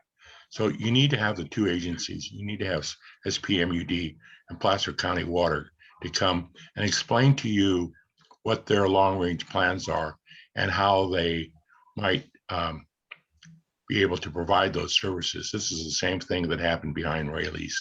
There was a sewer line there, but had no capacity. There may be a sewer line on Bankhead, but you need to find out, is there capacity or not? And if not, what plans do those agencies have to provide those utilities? I think that's important before you rezone anybody's property. Thank you, Miguel. Mike Fournier?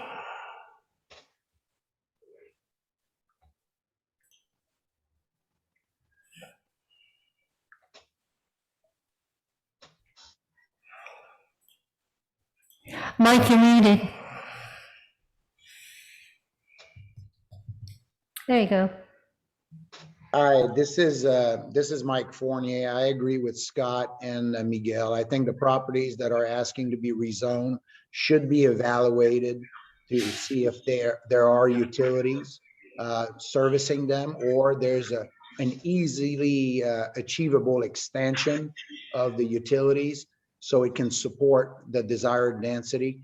I think that creates a path where you can make an educated decision. Ultimately, I believe that the property owners, and I think that's really important, that everybody has the desire to try to understand really what is being proposed in an accurate fashion. The property owners should be allowed to present their case instead of summarily just being shut down. Thank you. Okay, I have a challenge here in front of me. The people have been posting in the chat room, and not everybody participating in this meeting can see it when it happens. And I've tried to get you guys to just raise your hand and speak your comments, but you've asked me to read your comments. So I'll take them from the top. They will be out of context of the discussion that happened, but it's also important to get those comments into the public record. So early on, it was, this is the first one, Sonia Coupler saying that they were getting a lot of background noise on Zoom from the train depot. Then from Des, D-E-S, I thought there was a public survey already where people indicated they didn't want to see large parcels rezoned into smaller parcels. And then again, almost all those lots on Delmar are.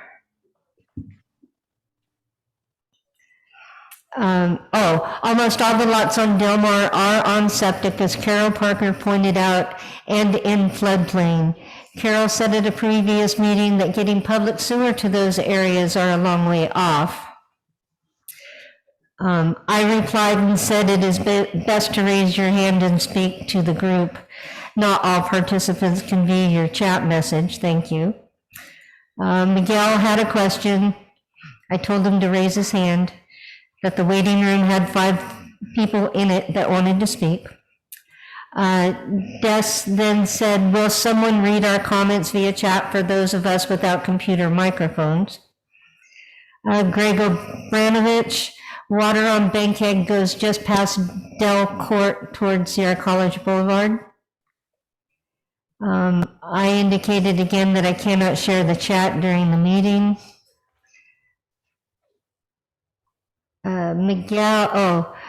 Greg said we are short land for about 45 low-income homes. Miguel said, thought Loomis passed a law that you have to have 2.4 acres to have a well.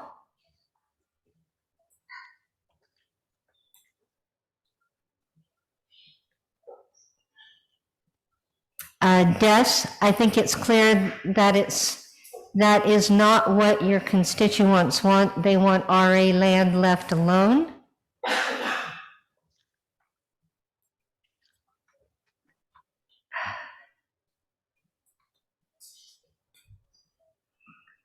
Pardon me for just a moment here. Miguel, can you have SPMUD come to the next meeting? Then he had a question. Des said it's ultimately irrelevant. No one wants RA divided up. And that was the last of that. So people, please know that if you're posting in the chat, it's hard to keep continuity with the conversation. So it's best if you can raise your hand and speak through the phone, please. I will do my best on my end to assist you. Thank you.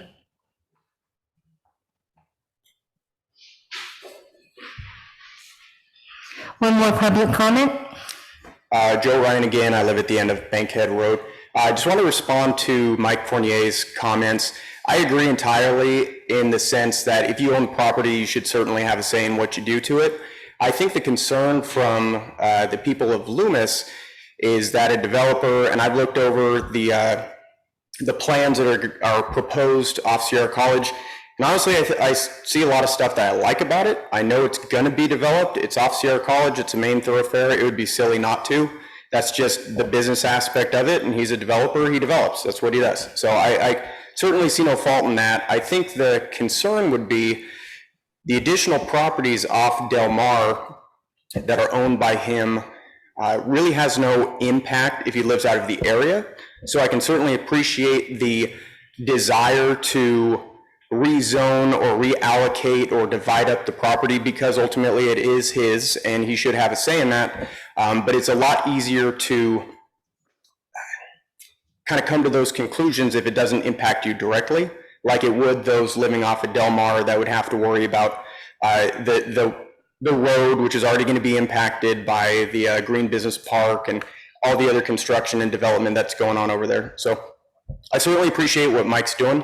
Like I said, I think the Green Business Park is the lesser of the evils rather than 5,000 apartment buildings there that seem to be popping up all over in the cities.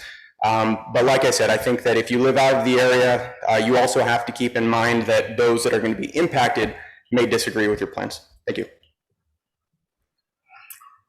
Mike Fournier. Thank you for the comment.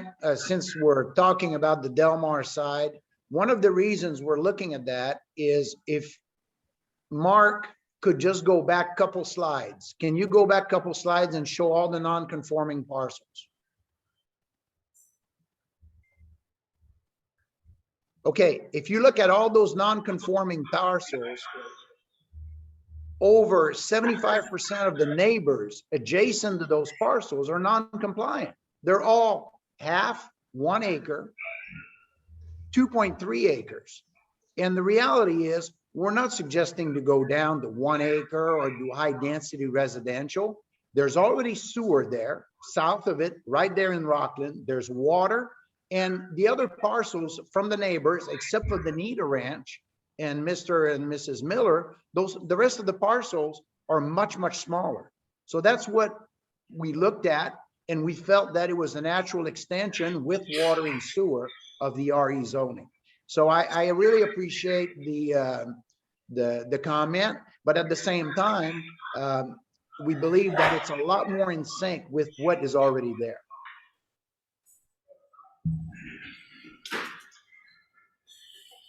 To comment on what Mike Fournier said, now that you brought that up, you mentioned Rockland and sewer. When you develop Dean's property, are you planning on hooking up to the Rockland sewer since the property line borders Rockland? Because we have no sewer in Del Mar, and you're aware of that.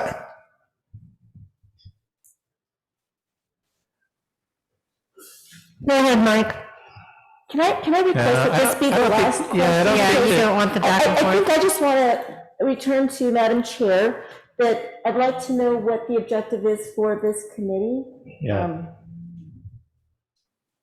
That we're not going to be, this is something that will be going to Planning Commission, going Yeah. through the proper process. Okay, so should we let Mike finish his question? No, I and don't, then- I don't want to get back, I don't think that we should get in a back and forth and responding to comments. We don't do that at a council meeting either. I mean, Okay. I think it'd be better for Mark to move on with the presentation if there's more slides, and if there's not, then we need to know what the committee's being asked to do today, and not continue to have discussions about projects that are going to be coming forward down the road, and et cetera, et cetera. And maybe this is when we can actually meet with the community Right. directly, Okay. All right, so back to you, Mark. Can you just, let's sort of kind of round ourselves back up again and refocus on the goals for tonight. And then maybe we can talk about some of the things that we've asked for subsequent meetings. Sure. So this is the text that had to do with the business park, which for those that may not remember is this piece of land right here.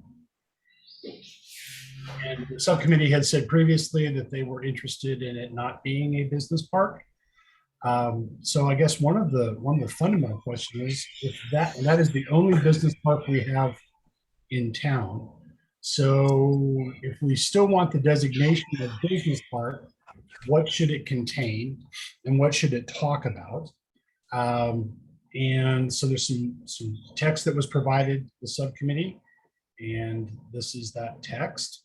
These are the existing business park policies from the general plan. And here are some policies if one of the subcommittee's previous discussions about turning the business park to residential of what it might look like. So I don't know if we want to go through, I mean, we're what, 15, 20 minutes in from calling it a night. But from my perspective, it would be helpful if the subcommittee could look at this, make any text changes they want, and let us know so that we could basically, this is one of the Lego pieces that goes into the general plan land use. So we need to have some direction from the subcommittee on what you would like to see, and this is the text for that. Notice that I've completely sidestepped all of the previous discussion of what occurs in other areas. So, we don't need to go through it tonight. We can do this the next meeting and focus on what you'd like to see for the next meeting. It'd be nice if there was anybody that took a chance to read this and got back to us.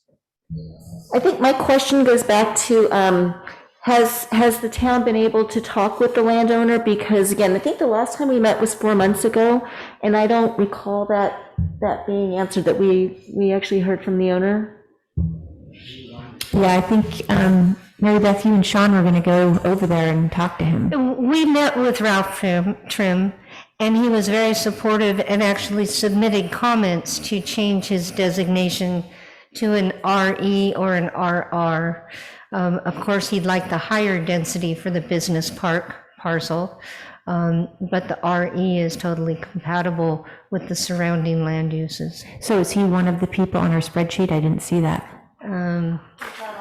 So how come that wasn't on there? I think that came in later after this had been prepared. After it had been prepared. After the June 30th. Yeah, so as Andy indicated, the cutoff period was June 30th. In talking to people like Ralph Trim, other people that, hey, is it too late? We don't want to tell them no. Anybody can still submit a comment as these things go forward, clear up to Planning Commission, clear up to Town Council.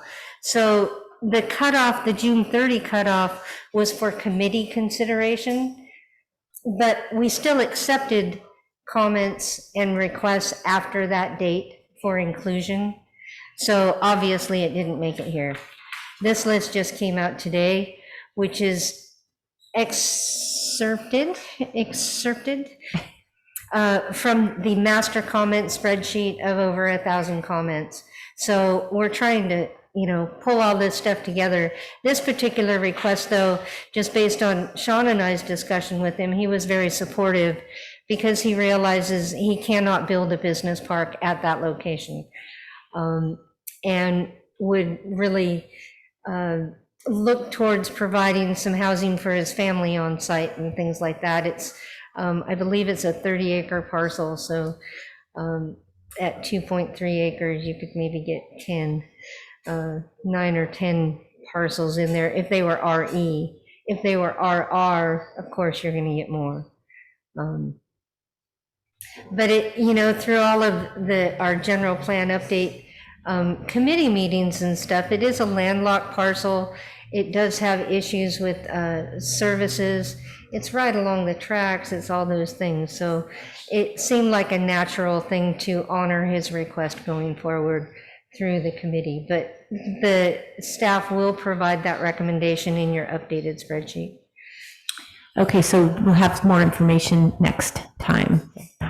And I think what would be, more helpful for our committee is, I kind of was trying to talk about that earlier. I feel like there's no clear direction on exactly what we are supposed to do. And so if you can organize it so that the next time we meet, we have a list of exactly, all the properties that we're supposed to be looking at and discussing, and also all the information that will back that, all the information that we need. It would be nice for all of us to have that like a week before we meet. That's been one of staff's other issues, is getting stuff in a timely manner. And, we're trying to stay on track and trying to stay on point, but gathering all this stuff is a little difficult. So we're able to give you a lot of stuff to, either discuss, talk about, maybe not make a decision, but at least get the conversation rolling. So we'll nail it. Okay. And would Mr. Trim be available to potentially come to the next meeting? Maybe we could invite him and all the other owners of the properties too. Yeah. Okay. That is definitely our intention. is to get them present at these meetings before any decisions on their property is made. Because just like Ray said earlier, he solved his issue, so withdraw that request. That's an excellent thing. Okay, take that one off the list. Go down the list.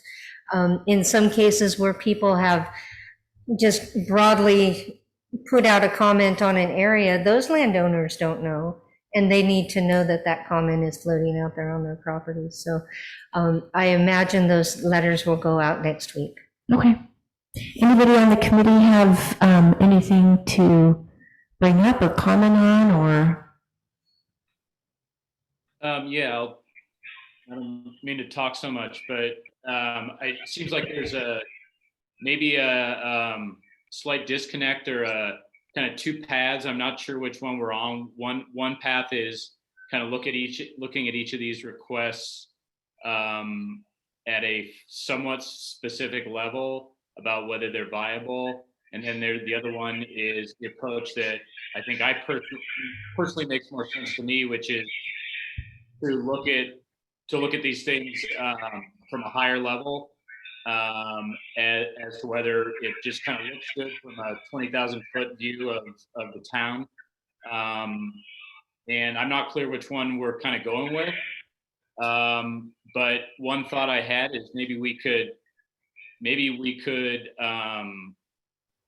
take each of the requested changes and say, well, do we even want to consider this? And if we do want to consider it, then get staff to tell us whether it's viable. Because I don't know, especially in the context of it sounds like maybe the staff's got a lot on the plate.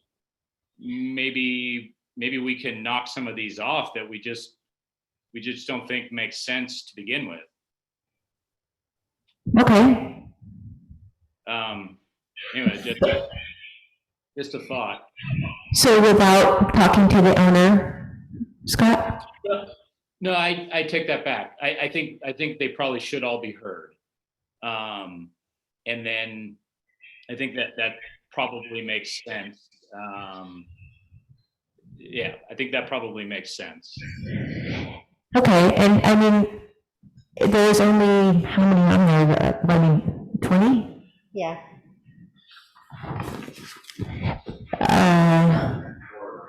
Yeah, 20. Okay. And then when it comes to, yeah, so, okay, thank you for your feedback, Scott. I really appreciate that. Yeah, Anybody? yeah, and I guess the other thing would be, I mean, it seems a little the sort of haphazard maybe is the word, the way we're approaching this, in the sense that we're only considering things, potentially at least, we're only considering things that have been requested by owners. So if you happen to put in the request, then you're going to get kind of full consideration, and if you didn't, your land use designation is not going to change. And it seems to me like maybe we should be looking at the entire region that we're responsible for, and anyone on the committee or the consultants or anyone could say, well, what about this over here? What about this over here? It just seems like we should be a little more methodical. Maybe I think everyone that submitted a request that is a property owner should probably get kind of their day in court, quote unquote, and then maybe as a committee, there might, or most of us are residents, probably all of us are residents, and we probably know of things that, well, maybe this would make sense over here as a change, and we should all, talk to our neighbors and friends, see if anyone has suggestions, and maybe that, and add any of those that we come up with to the list, and then that's all the potential land use designation changes that we consider. And then we kind of go down the list. And again, I think maybe that's the way to approach it, because I do kind of agree we're a little bit floating out there. I don't know how methodical we're being. So maybe that's a way to be methodical. Okay, John Ireland, did you have your hand raised? No, I went ahead and took it down. I think Scott expressed a lot of my concerns. Thank you, John. And if it pleases the chair, to be absolutely clear, we've asked this question at every single meeting. Is there a change that the committee would like to see? And so far, the only change that we've talked about is the BP change. And so that's why we reverted. We assumed, and it's a bad thing to assume, that the subcommittee was uninterested in making other changes in the town in their area of discussion. And that's why we defaulted to what was requested. So certainly, if there are other things that need to be changed, and I stand by what I said, you need to look at this from 10,000 feet, not from the weeds, because a lot of what I've heard is essentially doing a general plan amendment with all of the CEQA documents necessary to make it happen. That's a great deal of research that needs to get done, and it isn't necessary if the subcommittee isn't needed. And the other thing I might point out is you're at the pointy end of the stick.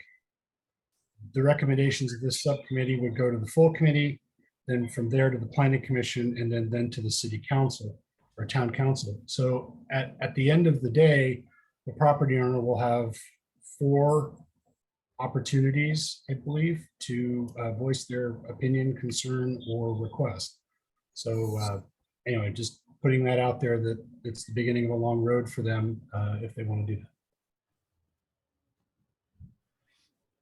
I've got a question. My understanding too is that once the subcommittees have made their recommendations, then there's going to be a survey that's going to go out to the community members so that they can provide their feedback and input on those recommendations, and then that will come to planning commission. Is that correct? I'm sorry, Jan, could you repeat that? I was double tasking here. Yeah, Bonnie was just looking for the confirmation of surveys and who to and when.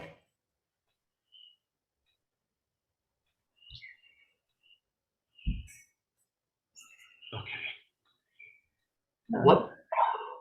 Okay, we had discussed that a survey will go out after the subcommittees make their recommendations and prior to going to the city or the planning commission. We will send out a survey to say, this is what the subcommittees are recommending to the community, and do you have input? And then once the planning commission makes their recommendations, we will do another survey similar prior to it going to the council for their consideration. So the intent is get all the subcommittee information in prior to going to the commission, survey to say this is the information we have going to the commission, and getting community feedback at that point in time.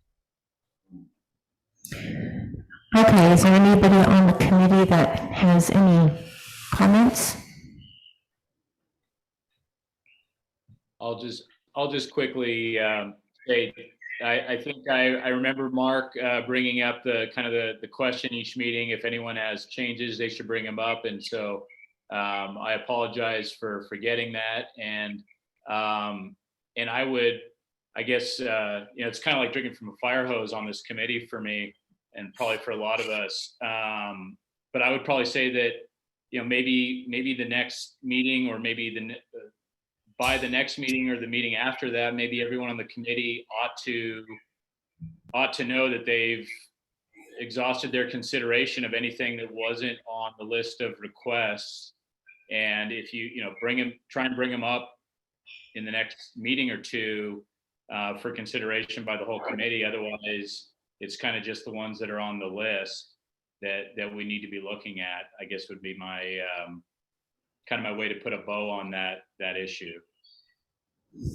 Okay, and then also just want to remind everybody that we are going to get more information, and it's going to be coming to us at least a week before our next meeting. And I encourage anybody that, to go through the requests, go through everything. And if you have any questions, don't hesitate to contact the town and talk to Mary Beth. And, if you have any questions after this meeting, anytime, your town staff is here to support us as we are trying to do the best job for our people of our town. And just wanted to make sure everybody knew that you anytime have that opportunity. Anybody else on the committee? Okay, and how about any public comment? Yes, Dave Dowley again. Hey, Scott, thank you for your comments. Those were very good comments. I was just wondering if at the time that you have the meeting with the owners, the areas that are, affected, let's just say the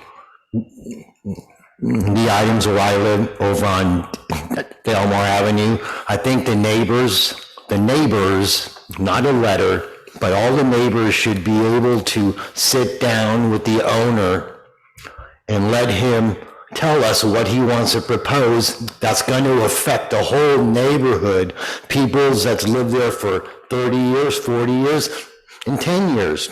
I don't mind the building, but it has to fit the neighborhood. And if there's a way that we could all sit down so we could all be on the same page, it would save a lot of headaches. Thank you. Sonia Cutler?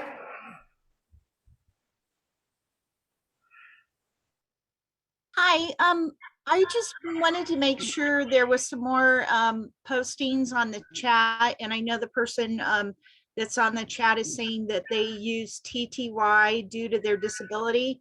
And I just want to make sure that their comments on the chat, because they evidently can't use the raise your hand feature, that we make sure that their comments are part of the public record. Thank you. Thank you, Sonia. Yeah, thank you, Sonia. I'm doing too many things here.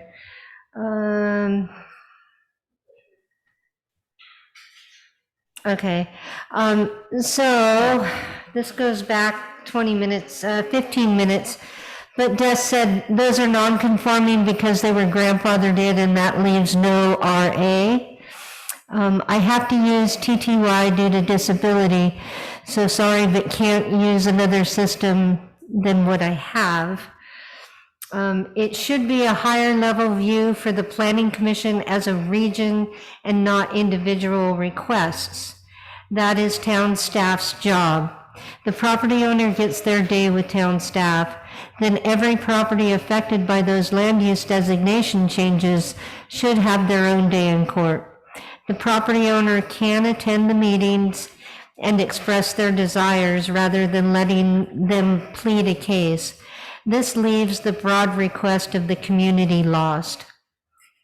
And that is the end currently of the chat. That ended at 4:55. Thank you, Sonia. One more public, Greg Obranovich.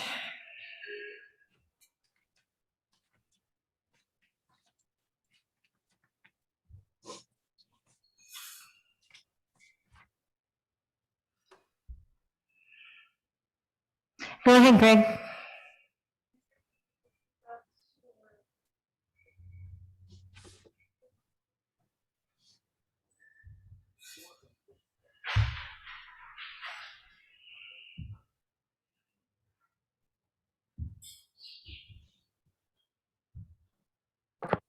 Okay, I'm sorry. Can you hear me now?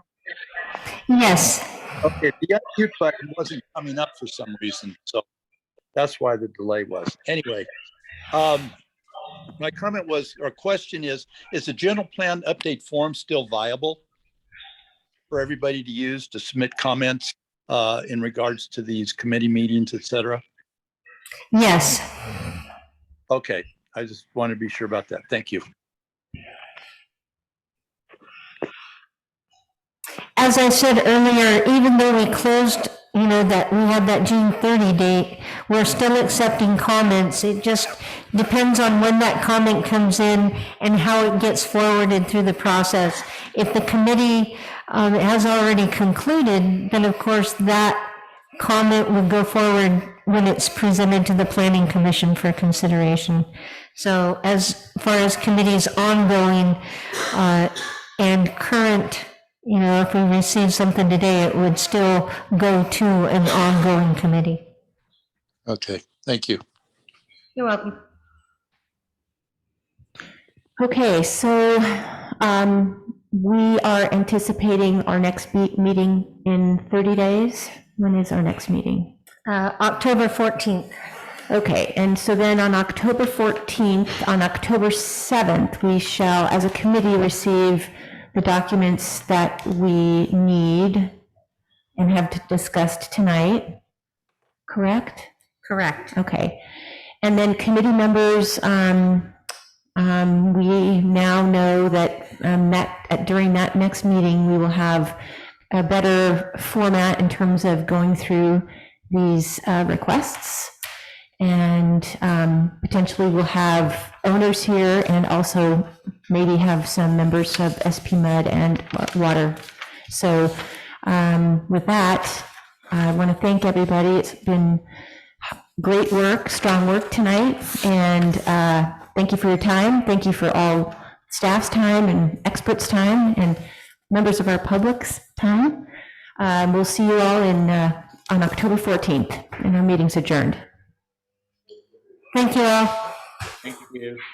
Thank you very much, everybody. Have a great meeting.